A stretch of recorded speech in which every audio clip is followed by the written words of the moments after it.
irmãos, boa noite a todos. Nós estamos iniciando mais uma quarta-feira de estudo expositivo da Palavra de Deus. Eu quero saudar a todos aqueles que nos acompanham pela internet, pelo nosso canal no YouTube. Que a graça e a paz do Senhor Jesus seja com todos. Eu desejo, sinceramente, do meu coração, que Deus abençoe a todos aqueles que estão nos acompanhando aqui, a nossa série de exposições. E é exatamente por conta disso que nós estamos nos reunindo mais uma quarta-feira para darmos sequência à nossa série de exposições da Palavra de Deus. Nós estamos em uma sequência no livro do profeta Abacuque. Então, desde já, eu gostaria de convidá-los a abrirem a Palavra de Deus no livro do profeta Abacuque, já adentrando no capítulo 2. Abra sua Bíblia, por favor. Livro do profeta Abacuque. Este é o quarto estudo desta série, deste livro profético tão atual, tão contemporâneo em seus temas, em sua teologia. Diz assim a palavra de Deus. Hoje nós faremos a leitura dos versos 2 a 5. O Senhor me respondeu e disse: escreve a visão, grava-a sobre tábuas, para que a possa ler até quem passa correndo, porque a visão ainda está para cumprir-se, no tempo determinado. Mas se apressa para o fim, e não falhará. Se tardar, espera-o, pois certamente virá e não tardará. Eis o soberbo, sua alma não é reta nele, mas o justo viverá pela sua fé. Assim como o vinho é enganoso, e tão pouco permanece o arrogante, cuja gananciosa boca se escancara como o sepulcro, e é como a morte que não se farta, ele ajunta para si todas as nações e congrega todos os povos. Até aqui a leitura da palavra de Deus. Oremos. O Pai bendito, nós te agradecemos e lhe suplicamos nessa hora, ó Pai, que o teu Espírito Santo nos traga iluminação nessa hora, para que possamos compreender a tua palavra em mais um dia desta série de exposições deste livro profético. Em nome do Senhor Jesus nós oramos. Amém. Muito bem, queridos irmãos, para iniciarmos aqui então, um pequeno resumo do que nós temos visto até aqui. Nós temos visto que Abacuque, ele foi o profeta que escreveu este livro e se dirigiu a Judá. Abacuque se dirige à nação de Judá e ele profetiza no final do período do Reino do Sul de Judá. No tempo em que a nação estava à beira de um colapso, provavelmente na época de Jeremias, desse profeta, que ele provavelmente foi contemporâneo, mas entre o final, aqui nós não temos muita certeza, porque eu mencionei no primeiro estudo, na introdução, que provavelmente foi no período de Josias. Mas Josias ele cobre um período bem longo, então a gente entende que provavelmente ele é entre o final do período do rei Josias até o período do último rei de Judá, Zedequias. Por que isso? Porque Josias ele reina do ano 640 ao ano 609 antes de Cristo. Ele é substituído por Jeoaquim, que começa então em 609 e vai até 598. E depois o seu filho Joaquim assume por 3 meses, e depois o último rei de Israel, chamado Zedequias, ele assume em 598 e vai até o colapso, até o fim da nação, com a destruição de Jerusalém. Então, nesse período aqui, provavelmente do final do reinado de Josias, ou talvez mais perto do reinado de Jeoaquim, como contemporâneo de Jeremias, é que Abacuque ele profetiza, já no final do período do Reino do Sul. E Abacuque, nesse período, ele examina a terra de Judá, e ele, observando o cenário internacional da época, Abacuque se via lutando com alguns problemas. Havia muita maldade entre o povo de Deus, propagada entre o seu povo, propagada entre os próprios ímpios da época. Judá não havia aprendido com os erros dos seus irmãos da tribo do norte. Estava Nabucodonosor prestes a atacar Judá. Judá não havia se arrependido. Houve alguma reforma religiosa em Judá na época de Josias, muito antes, talvez. Talvez aqui Abacuque nem estava presente, no ano 621. Mas com a morte de Josias, se encerrou esse período de reforma, no ano 609, e os ímpios pareciam estar prevalecendo, dentro de Judá quanto fora de Judá, e eles estavam por passar pelo juízo de Deus, por conta dos seus pecados. E Nabucodonosor, que era o rei da Babilônia, ele estava prestes a atacar Judá.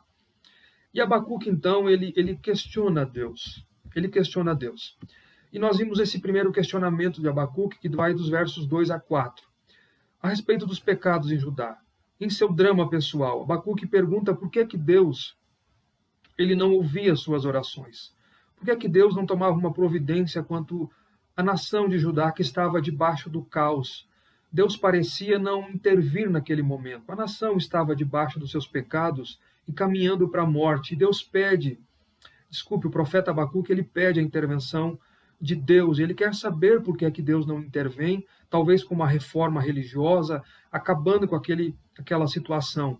Ele revela o seu drama pessoal, ele traça um perfil da sociedade em Judá, dizendo que havia destruição, havia violência, o justo era cercado pelo ímpio, e por causa disso a justiça estava sendo torcida, a lei se afrouxava, e então Deus responde a ele dos versos 5 a 11. Deus responde afirmando os seus planos de julgamento. Deus olha para Abacuque e manda que ele olhasse para o cenário internacional da época, porque era de lá que viria a resposta de Deus. O profeta estava angustiado, inconformado com o silêncio de Deus. Mas quando Deus vem ao seu encontro, revelando-lhe que o juízo era iminente, porque Deus diz, eu vou entrar com providência, mas eu vou punir Judá por conta dos seus pecados, e eu farei isso através dos caldeus. Então Abacuque fica surpreso, perplexo com a situação, com a resposta de Deus, que Deus suscitaria os caldeus, uma nação perversa, que invadiria a terra da promessa, de onde eles estavam, e os desterraria de lá, disciplinaria o seu povo. E o próprio Deus traça um perfil dos caldeus, um perfil que causaria espanto no meio do próprio povo de Deus. Então o profeta fica perplexo e faz um segundo questionamento a Deus, uma queixa a Deus, que começa do verso 12 do capítulo 1 e vai até o capítulo 2, verso 1, que nós estudamos a semana passada, que é o segundo questionamento do profeta Abacuque. Como um Deus santo, justo, poderoso, pode usar uma nação pagã e perversa como a Babilônia como seus instrumentos de juízo, de disciplina para o seu povo? Abacuque, ele pergunta isso, ele olha para o caráter de Deus, para os atributos de Deus. Tu és eterno, tu és santo, tu és uma rocha imutável, tu és um Deus, o Senhor que fez um pacto com o seu povo. E Abacuque expõe a sua crise teológica. Primeiro, como um Deus santo se utiliza de um povo ímpio? E segundo, e a balança da justiça? É um problema da balança da justiça. Quando te calas, quando o perverso ele devora aquele que é mais justo do que ele. Judá estava na impiedade, mas era mais justa que o próprio Império Babilônico. E a providência de Deus? O Senhor tolera. Se o Senhor tolerar esses babilônios, os caldeus, seria como reduzir os seres humanos à condição de peixes e répteis, sem amparo, sem o governo, sem a proteção sobre eles. E se o Senhor não intervir, Abacuque encerra dizendo isso, toda a atividade vergonhosa deles, primeiro, não pararia, seguiria adiante. E isso seria um motivo de reforçar, aquecer, aguçar a sua idolatria, a própria idolatria deles. E então, depois de questionar a Deus por uma segunda vez, perguntar a Deus na sua queixa, o profeta agora espera pela resposta de Deus. Ele diz no verso 1 do capítulo 2, eu pôr-me-ei na minha torre de vigia, colocar-me-ei sobre a fortaleza, e vigiarei para ver o que Deus me dirá, e que resposta eu terei à minha queixa. Abacuque se coloca num estado de espera pela resposta de Deus, que Deus haveria de dar à sua queixa, como um vigilante ansioso pela resposta de Deus. Então é isso que nós veremos nessa noite.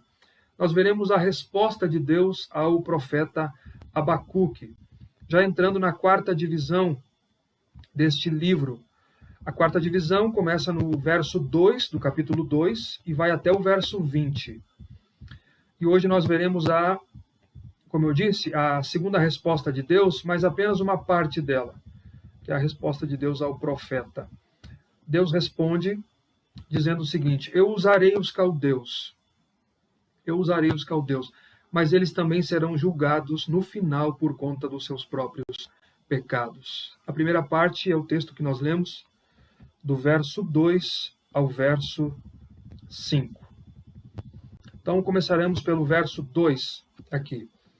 Veja que no verso 1, Abacuque diz que ele se coloca como na torre de vigia para ver o que Deus lhe diria e que resposta ele teria à sua queixa. E aí, no verso 2, ele diz: o Senhor me respondeu e disse.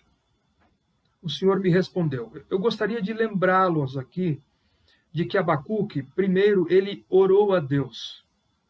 É importante lembrarmos disso. Abacuque orou a Deus. Segundo lugar, na sua oração, ele expressou sua dúvida sincera a Deus. Ele foi sincero. Não foi um questionamento aberto no sentido de afrontar a Deus, mas ele teve uma dúvida sincera. Ele queria ter a resposta de Deus e saber o porquê é que Deus não estava intervindo. E nesse contexto agora, por que é que Deus, santo, soberano, Senhor, imutável no seu caráter, no seu ser, nos seus atributos, enviaria um povo mais ímpio do que o seu próprio povo para disciplinar o seu povo? E ele expressa sua dúvida a Deus. E então ele aguarda uma resposta de Deus ao seu clamor. Porque o profeta, ele sabe que Deus não somente ouve as orações do seu povo, mas o profeta sabe que Deus responde também às orações do seu povo. Portanto, de imediato eu gostaria de encorajá-los a abrirem o coração diante de Deus, orarem a Deus com confiança, aguardando em Deus, aguardando no seu favor, que Deus atende às nossas orações quando somos sinceros diante dele, quando expressamos as nossas aflições e as nossas angústias diante dele.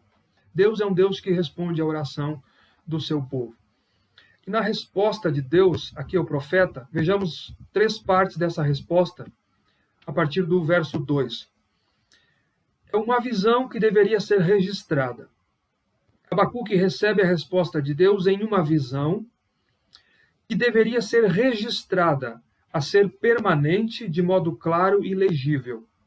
É isso que Deus ordena a ele. Veja aí no verso 2. Escreve a visão, grava-a sobre tábuas, para que a possa ler até quem passa correndo. Então, primeiro, é uma visão. Deus deu uma visão a Abacuque, em resposta à sua oração. Ela vem ao profeta como resposta. Ela foi revelada ao profeta. O termo visão aqui, nesse contexto, ele está ligado ao verbo traduzido no capítulo 1, verso 1, como revelado, como viu. Ele está ligado a esse verbo aqui. Ou seja, foi revelado ao profeta. Deus, sobrenaturalmente, ele revelou, ele mostrou ao profeta o que haveria de acontecer. Então, Abacuque viu o que haveria de acontecer por revelação de Deus. Em segundo lugar, ele deveria escrever isso, ele deveria registrar isso. Veja aí, escreve a visão e grava sobre tábuas. Deus ordena a Abacuque a escrever a visão e a registrá-la sobre tábuas. Deus estava trazendo uma revelação permanente e não destinada apenas ao profeta. Deus não queria que ficasse restringido ao profeta essa visão e a resposta dele, mas também ao povo da sua época e também às gerações posteriores, para que todos pudessem lê-la, ter acesso a ela e conhecer a revelação de Deus. Então Deus ordena ao profeta que ele escrevesse isso em tábuas, provavelmente aqui, pela palavra, em tábuas grandes, com letras grandes, a fim de que todos pudessem ler. Por que é que nós inferimos isso aqui, esse conceito de letras grandes e tábuas grandes? Por causa da sequência do texto. Veja aí, no verso 2. Para que a possa ler até quem passa correndo. Até quem passa correndo. Ou seja, esse registro do profeta, esse registro deveria ser legível e compreensível a todos. É como se Deus estivesse dizendo, talvez uma tradução melhorada diria o seguinte: escreva claramente a visão para que se leia facilmente.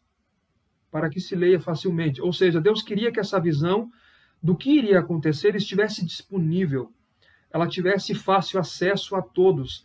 Ele deveria ser escrita e divulgada claramente, com letras grandes em tábuas provavelmente grandes também. Para quê? Para que possa ler até quem passa correndo. Até quem passa correndo. Então, esse era o ponto de Deus. Ele revelou, Abacuque teve uma visão e Deus disse, registre isso de maneira legível, clara, com letras grandes, em tábuas grandes, para que todos possam ver. Até quem passa correndo tem que ver. Teria que ver isso. Como disse um escritor, ele é um professor, é um missionário do século XX, ele disse que Abacuque ele é o pioneiro da publicidade bíblica. Abacuque é o pioneiro da publicidade bíblica. A visão deveria ser registrada de tal maneira legível e visível a todos, a fim de que ela ficasse não só permanente, mas clara para todos. Era isso que Deus queria. Por que Deus queria isso? Está registrado no verso 3. Porque a visão, ela se cumprirá no tempo determinado e não falhará. Está aí no verso 3.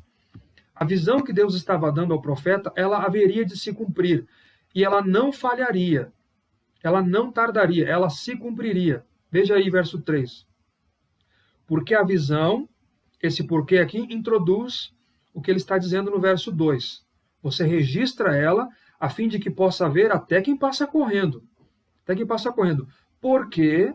Porque essa visão ainda está para cumprir-se no tempo determinado. Mas se apressa para o fim e não falhará.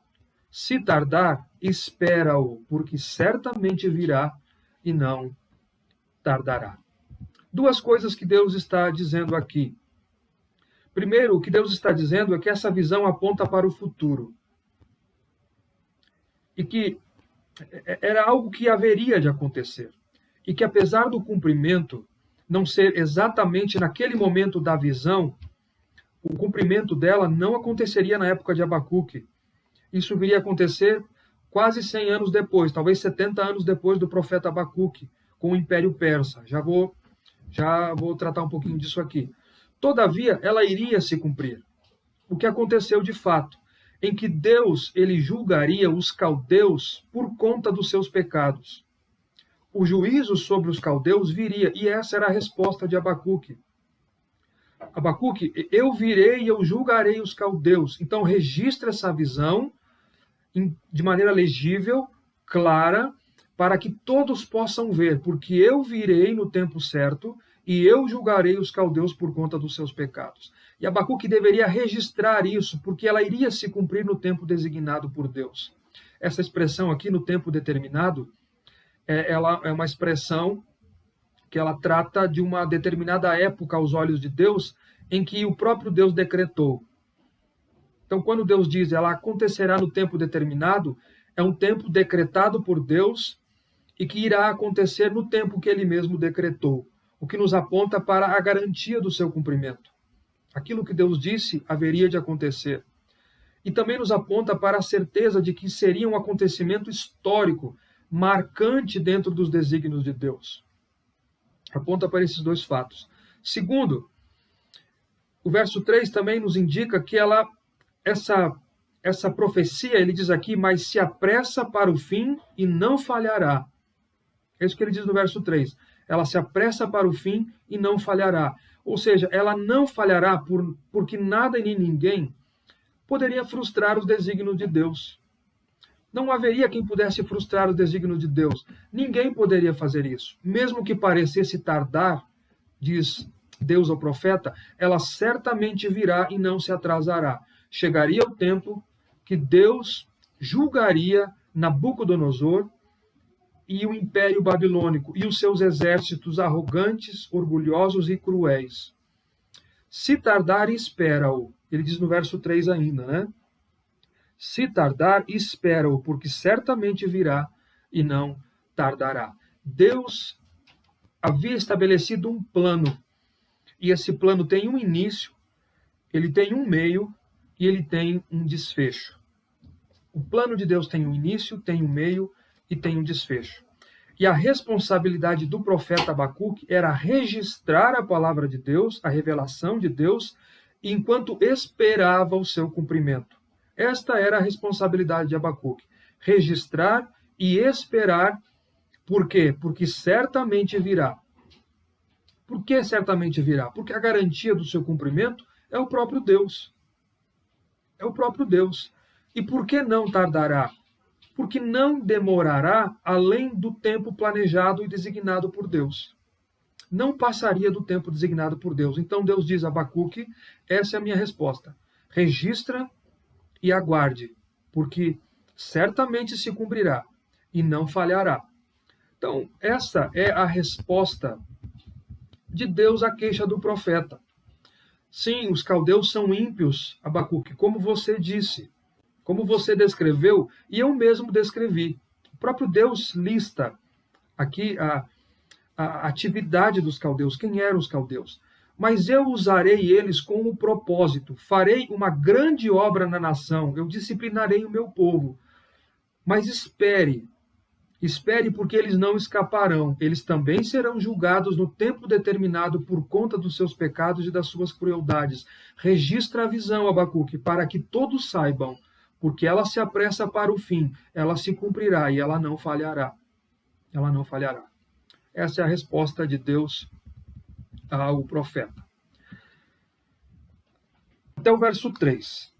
Os versos 4 e 5, aqui, depois de ordenar a Abacuque a registrar a visão de modo legível, clara e permanente, no verso 2, e a esperar o seu cumprimento no tempo determinado, no verso 3, Deus agora conforta o profeta. Como? Nos versos 4 e 5. Deus vai mostrar ao profeta que ele conhecia o caráter e a conduta dos caldeus, e por isso, portanto, eles seriam punidos. Deus conhecia eles. E então, nesse ponto aqui, Deus faz um contraste. Deus contrasta os ímpios, caldeus, e os justos. Nesta parte, ele faz esse contraste de ímpios e justos, mostrando que ele conhece tanto ímpios quanto os justos. Veremos aqui, então, esse ponto, eu creio, eu creio que ele é determinante para o fim das crises internas teológicas de Abacuque. Esse ponto é determinante. Veja o que Deus diz aí. Ele diz, eu conheço os caldeus. Verso 4. Eis o soberbo, sua alma não é reta nele. Eis o soberbo. É uma referência aos caldeus, aos babilônios. Soberba é uma altivez de espírito. É um orgulho, é uma vaidade orgulhosa. Esta é a personificação que Deus faz da Babilônia e do seu rei Nabucodonosor. Eles se vangloriavam, eles adoravam a si mesmos, eles se prostravam diante dos seus exércitos. Estavam inchados de orgulho pelo seu poderio militar, que subjugava territórios, escravizando pessoas há muito tempo. No capítulo 1, verso 11, nós vimos aqui que a força deles era o seu Deus. Eles idolatravam a eles mesmos. E Deus diz, eis o soberbo. Eis o soberbo. E Deus diz mais, a sua alma não é reta nele. A alma deles não é reta. Os seus desejos e interesses são odiosos. Eles são pecaminosos. Suas motivações mais profundas são terríveis. Eles pecavam contra Deus, pecavam contra o próximo e pecavam com requintes de crueldade. E Deus diz, a sua alma não é reta. Eu conheço eles. É Deus mostrando ao profeta Abacuque que conhecia esse povo cruel, como o Império Babilônico, e que o dia do acerto de contas com eles estava por vir. Deus iria acertar as contas com eles. Eles seriam apenas um instrumento de Deus na disciplina do seu povo, mas chegaria a hora deles. Deus iria punir a Babilônia, porque eu me recordo aqui das palavras do apóstolo Pedro no capítulo 5, do verso 5. Pedro diz que Deus ele se opõe, ele resiste ao soberbo, mas ele dá graça aos humildes. Resistir é se opor, é guerrear contra. Então era isso que Deus estava dizendo. Eis o soberbo, a sua alma não é reta nele, mas eu resisto ao soberbo. Eu guerrearei contra o soberbo. Então Deus faz um contraste aqui. Perceba o contraste aí. Verso 4 ainda. Eis o soberbo, a sua alma não é reta nele, mas o justo viverá pela fé. Mas o justo viverá pela fé.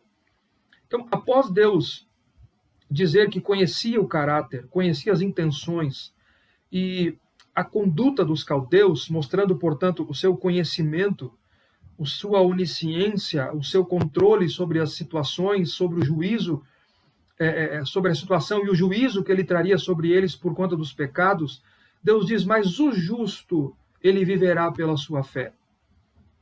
Eles são soberbos e a alma deles não é reta, mas o justo viverá pela fé. Ele diz a Abacuque que os justos, ao contrário, que ainda havia em Judá, eles deveriam confiar nos planos de Deus e esperar pela fé nas promessas de Deus. A alma deles, dos caldeus, não era reta. Eles viriam entendendo que estavam punindo o povo de Deus com requintes de crueldade. Eles viriam para destruir a nação de Judá.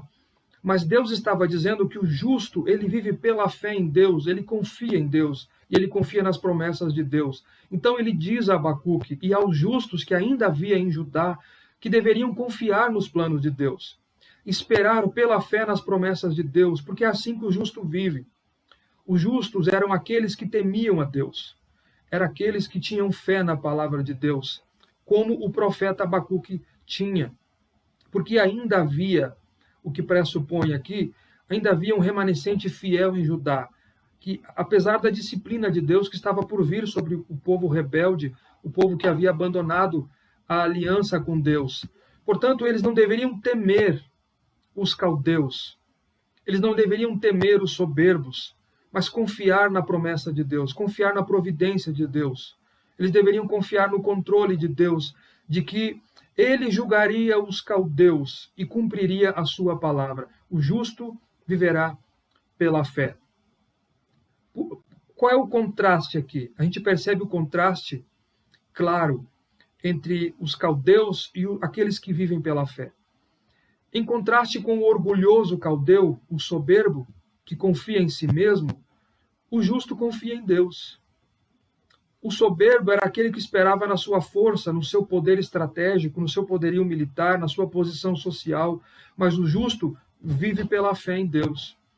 O soberbo, ele rejeita a palavra de Deus, mas o justo se apega à palavra de Deus e se apega às promessas de Deus. Portanto, os justos aqui em Abacuque, eles deveriam confiar em Deus. Eles deveriam confiar nas promessas que haviam sido feitas ao seu próprio povo, que Deus, na sua ira, ele sempre lembra-se da sua misericórdia. Portanto, eles deveriam confiar no controle de Deus sobre as nações, que Deus haveria de julgar os pecados dos babilônios e puni-los por conta dos pecados deles. Os babilônios, sim, seriam instrumentos de Deus para punir Judá, mas pela fé, o justo poderia crer que seriam punidos, que eles não subsistiriam enquanto Judá permaneceria. Sim, Judá permaneceria. Esse prevalecimento dos caldeus aqui, quando o povo de Deus confia em Deus, ele passa a perceber que esse prevalecimento dos caldeus sobre Judá seria temporário, por um propósito, mas a situação seria revertida, porquanto confiavam em si mesmos os caldeus, em seus méritos, enquanto os justos, eles deveriam viver com fidelidade, em fidelidade e pela fé em Deus. Este é o justo. Este é o justo, é aquele que teme somente a Deus, é aquele que não deveria temer os caldeus, é aquele que vive pela fé na palavra de Deus, esperando nas suas promessas, naquilo que Deus diz, apesar das circunstâncias imediatas, diferente do ímpio. Este é o justo. O autor aos Hebreus, ele cita Abacuque. No capítulo 10, verso 38 e 39, ele cita exatamente nesse contexto. Capítulo 10, verso 38, o autor aos Hebreus diz assim: mas o justo, o meu justo, viverá pela fé, e se ele retroceder, a minha alma não tem prazer nele, eu não me agradarei nele. Nós, porém, somos não somos dos que retrocedem e são destruídos, mas somos dos que creem e são salvos. E é exatamente isso que Deus está dizendo aqui. Então, ele faz esse contraste entre o justo e o ímpio. O justo é aquele que vive pela fé na palavra de Deus, nas promessas de Deus, de que Deus, ele haveria de cumprir a sua promessa de punir esse povo, julgaria esse povo, e esse povo, então, ele seria riscado do mapa por conta dos propósitos de Deus. Eles não deveriam temer, então, a nação da Babilônia. Eles que são soberbos e a alma deles não é reta neles. E ele vai dar sequência no verso 5, exatamente disso. O verso 5 é uma sequência do verso 4, em que Deus se refere aos caldeus. Ele já havia dito que eles são soberbos e a alma deles não é reta. E agora ele dá mais duas descrições dos caldeus. Veja aí. Assim como o vinho é enganoso, tampouco permanece o arrogante. Essa é a primeira descrição do verso 5 que ele dá dos caldeus. Assim como o vinho é enganoso, tampouco permanece arrogante. Assim como o vinho é enganoso, eles estavam cegos, os caldeus, pela arrogância e pelo orgulho das suas conquistas. Era uma sensação cega, embriagados pelas suas paixões, assim como embriagados, prosseguiam em suas conquistas cruéis e orgulhosas, mas não estavam percebendo que logo cairiam, assim como o embriagado não percebe que logo vai passar. Eles estavam cegos, assim como o vinho é enganoso, eles estavam enganados por isso, por conta da sua arrogância, do seu orgulho e do orgulho das suas conquistas. Eu queria que vocês, se pudessem abrir aí, mas eu posso ler aqui o texto, palavras do próprio Nabucodonosor, rei da Babilônia, capítulo 4 de Daniel, verso 30. Veja o que Nabucodonosor diz. Se encaixa exatamente nisso aqui. Não é esta a grande Babilônia, aqui o próprio Nabucodonosor dizendo, não é esta a grande Babilônia que eu edifiquei para a casa real, com o meu grandioso poder e para a glória da minha majestade? Não é essa Babilônia que eu edifiquei com o grandioso poder meu e para a minha glória, para a glória da minha majestade? Eles são como vinho enganoso, cegos pela arrogância, pelo orgulho, embriagados, prosseguiam nas conquistas, mas não estavam percebendo que logo eles cairiam. E a segunda descrição aqui deles ainda é a sua ganância insaciável e ambiciosa. Veja aí na sequência do verso 5. Cuja gananciosa boca se escancara como o sepulcro e é como a morte que não se farta. Ele ajunta para si todas as nações e congrega todos os povos. A sua ganância é insaciável. Eles são insaciáveis como o sepulcro e a morte, que sempre estão abertos para receber os mortos. A morte nunca se satisfaz. O sepulcro nunca se satisfaz. Sempre está de boca aberta, preparados para receber os mortos. E é assim que eles eram, insaciáveis.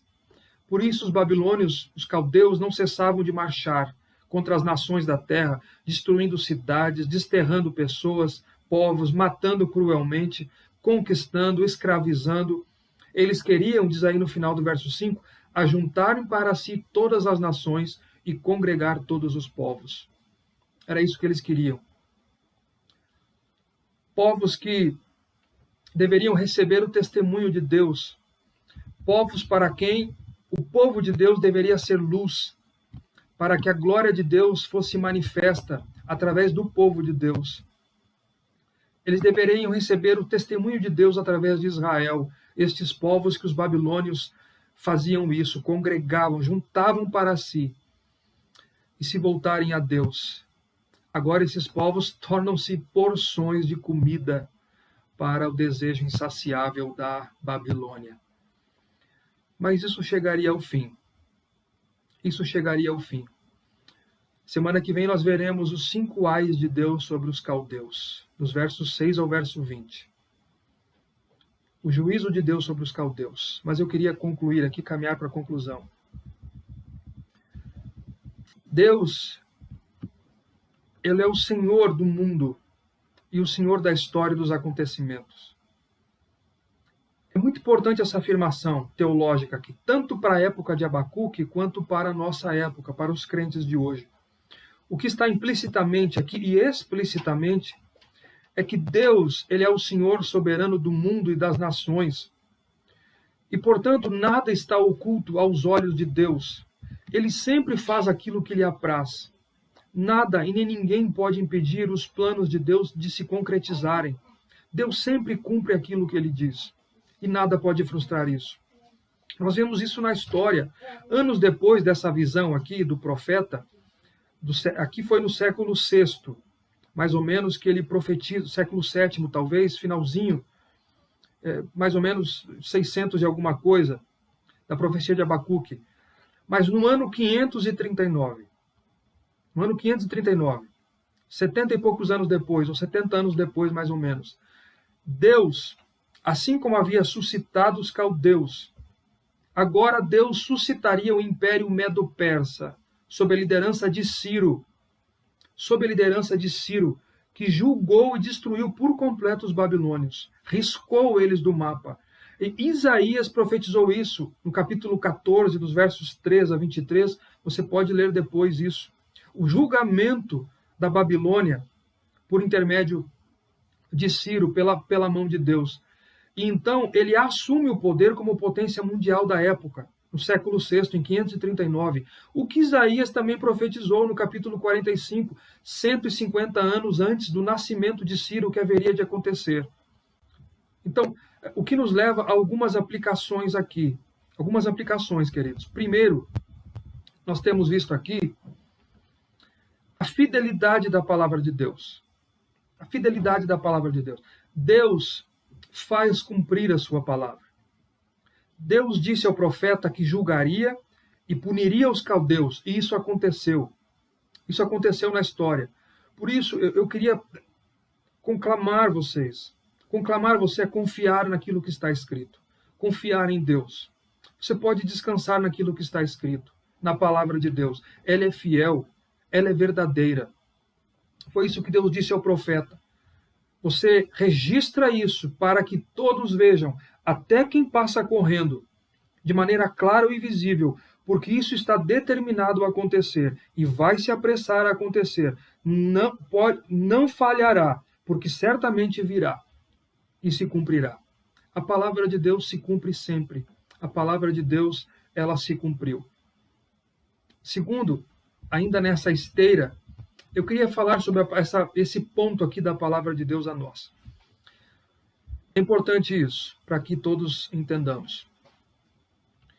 Deus revelou sobrenaturalmente a sua vontade por uma visão ao profeta. E depois o profeta registrou essa visão por ordem de Deus. O que eu quero dizer com isso? Nós não temos mais hoje o ofício profético como os profetas do Antigo Testamento, como Isaías, Jeremias, Ezequiel, Daniel, Oséias, Joel, Amós, Obadias, Jonas, Miqueias, Naum, Sofonias, Ageu, Zacarias, Malaquias. Não temos mais profetas, esse ofício profético como esses do Antigo Testamento, que eram aqueles que recebiam revelações da parte de Deus e que registravam essas revelações por inspiração do Espírito Santo de Deus, tornando-se então escritura infalível. Nós não temos mais profetas nesse sentido. O profeta do Novo Testamento é aquele que traz a palavra de Deus. 1 Coríntios capítulo 14, verso 3, é aquele que prega a palavra de Deus para consolar, para exortar e para edificar. Então, esse é o profeta do Novo Testamento. E não aquele como as pessoas entendem hoje, que fica adivinhando, tentando adivinhar a vida das pessoas. Nós não temos mais isso, não temos mais isso no Novo Testamento. Os profetas, eles cobriram um período da história da redenção específico, com um ministério específico. Nesse sentido, os apóstolos é quem substituíram os profetas. É nesse sentido. Por quê? Quem eram os apóstolos? Foram aqueles 12 homens, e mais o apóstolo Paulo, 13º, que foram chamados diretamente por Cristo, em primeiro lugar, e não por nenhuma outra pessoa, ou por uma igreja. Eles foram comissionados diretamente por Cristo.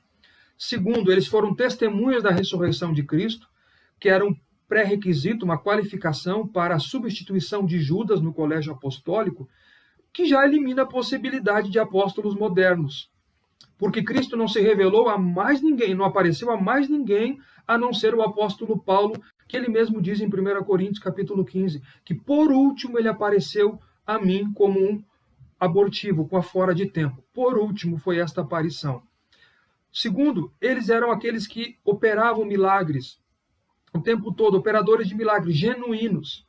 Quarto, os apóstolos eram aqueles que interpretavam corretamente o Antigo Testamento e receberam revelação direta de Deus como os profetas, exatamente como os profetas. E como os profetas, eles, inspirados pelo Espírito Santo, registraram essa revelação na Escritura de maneira infalível. Eles foram comissionados para lançar o fundamento da igreja juntamente com os profetas, que é o que o apóstolo Paulo vai dizer na carta aos Efésios, capítulo 2, que a igreja ela está fundamentada, ela foi fundamentada lançada sobre o fundamento dos profetas e dos apóstolos, do qual Jesus Cristo é a pedra, é o fundamento. Ela foi lançada, ela está firmada no fundamento dos apóstolos e dos profetas. Então, nesse sentido, não temos mais profetas e apóstolos hoje. O que nós temos são pastores e presbíteros que ensinam sobre o fundamento que já foi lançado sobre eles, a Escritura Sagrada. E por isso, nós não temos mais revelações, porque Deus não está trazendo mais novas revelações. Havendo Deus outrora falado aos pais pelos profetas, nos falou nos últimos dias pelo Filho, diz Hebreus capítulo 1, verso 1. Então, pastores e presbíteros, hoje, não escrevem Escritura, não são inspirados nesse sentido e não pode lançar hoje outro fundamento. Hoje o que nós temos é a palavra de Deus escrita, registrada, os 66 livros. Foi isso que Deus disse a Abacuque, essa visão, essa revelação, você registra isso, que nos foi dado por diversas formas de revelações no Antigo Testamento e que foi registrado por inspiração, constituindo então o cânon sagrado, toda a vontade de Deus. O período em que nós estamos hoje, é muito importante você entender isso. Chama-se a terceira fase, que é da iluminação. Ou seja, nós oramos a Deus, pedindo a Deus que o seu Espírito Santo nos ilumine a mente para compreendermos a vontade de Deus, a palavra de Deus, que nos foi dada por revelação e registrada pelos profetas e apóstolos por inspiração divina. Mas não há mais revelação e não há mais inspiração.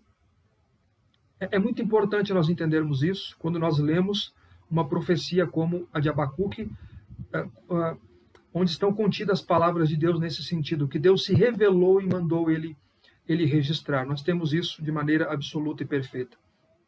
E aqui o terceiro ponto que eu queria dizer a vocês é que Deus registrou a sua vontade e, portanto, nós somos responsáveis por ela. Deus nos responsabilizará, assim como ordenou Abacuque a fazer. Tudo que nós precisamos saber quanto ao essencial, de maneira clara, legível e permanente, está na Escritura. O que é essencial está legível, está claro, está permanente, onde nós podemos examinar e qualquer um pode perceber pelos meios ordinários. E isso para que todos vissem, para que todos compreendessem e tivessem acesso, até quem passasse correndo. Tudo o que Deus queria nos dizer a respeito dele, da salvação, da eternidade, está registrado. E tudo está se cumprindo. Portanto, nós temos acesso à vontade de Deus. E por termos acesso à vontade de Deus, a sua revelação escrita, Deus nos responsabilizará pelas nossas ações. Deus fará isso. Eu gostaria que você examinasse a sua vida à luz da revelação de Deus, que é o que eu gostaria de encerrar aqui dizendo. O justo viverá pela fé. Esse é meu último ponto. O justo viverá pela fé. 3 vezes é repetido isso no Novo Testamento. Justo é aquele que Deus declara justo. Justo é aquele que Deus faz justo. Justificação não é um processo, mas ela é um ato soberano de Deus e forense no tribunal de Deus. E por isso é feito uma única vez, sem precisar de repetição, como se pressupõe às vezes alguns. Porque Deus faz isso e não precisa repetir pelos méritos de outro e não dos nossos. Deus nos justifica mediante os méritos do sacrifício substitutivo de Jesus Cristo, o perfeito Deus-homem. Com isso eu quero dizer que se você é justificado pela fé, mediante a fé em Jesus Cristo, viva pela fé. Creia em Deus, creia na palavra de Deus, creia nas promessas de Deus. De que Deus, em primeiro lugar, um dia julgará os vivos e os mortos. Haverá punição eterna por conta das maldades de caldeus deste mundo. Eles haverão de prestar contas a Deus. Com a vinda do verdadeiro rei, todos haverão de prestar contas a Deus. Haverão de ser julgados de acordo. Deus age nesse mundo. Deus age disciplinando o seu povo temporalmente, como trazendo juízos temporais. Deus faz isso. Ele disciplinou o seu povo através dos caldeus, mas ele disciplinaria os caldeus também. Ele julgaria, melhor dizendo, os caldeus através dos persas, que também seriam julgados no tempo certo. Mas no final, haverá um juízo eterno, onde todos serão responsabilizados diante de Deus, à luz da palavra de Deus. Deus é justo, irmãos. Que Deus disse ao profeta que ele é justo e que a sua justiça seria exercida. Portanto, viva pela fé. Viva pela fé num reino futuro de justiça, no novo céu e na nova terra, no qual você fará parte por ter sido justificado mediante a fé em Jesus Cristo. Portanto, creia em Deus, viva pela fé na palavra de Deus, em suas promessas, independente do tempo que você esteja passando, das circunstâncias difíceis que você esteja vivendo, porque ela se cumprirá. A promessa de Deus se cumprirá e ela não falhará. Um dia haveremos de estar com Cristo, nosso Senhor, e o haveremos de ver assim como Ele é. Independente das dificuldades que passamos e que possamos enfrentar nesse mundo, creia em Deus, porque nesse mundo é que o justo deve viver pela fé. O justo viverá pela fé. E é isso que nós precisamos aprender com a palavra de Deus. Eu gostaria de orar com vocês, e depois eu abro para perguntas. Nosso momento de perguntas e respostas. Oremos. Ó Pai bendito, quero lhe agradecer, ó Deus, pela exposição da tua palavra. Quero lhe pedir que ela seja inculcada em nossos corações, para que a tua vontade seja luz para o nosso caminho, lâmpada para os nossos pés, que nós viva por ela e ande por ela. Ó Deus, obrigado pela tua palavra nessa noite. Abençoe aqueles que nos acompanham pela internet. Que essa palavra seja eficaz nos corações. Produza fé, produza temor e produza confiança que a tua palavra registrada é a verdade. Que as promessas do Senhor não falham, que elas se cumprirão. Que o Senhor julgará o ímpio e que o Senhor salvará o justo. E nós aguardamos esse dia. Aguardamos a bendita vinda do Filho de Deus. Obrigado, Pai, no nome de Jesus. Amém. Queridos, que Deus abençoe a todos.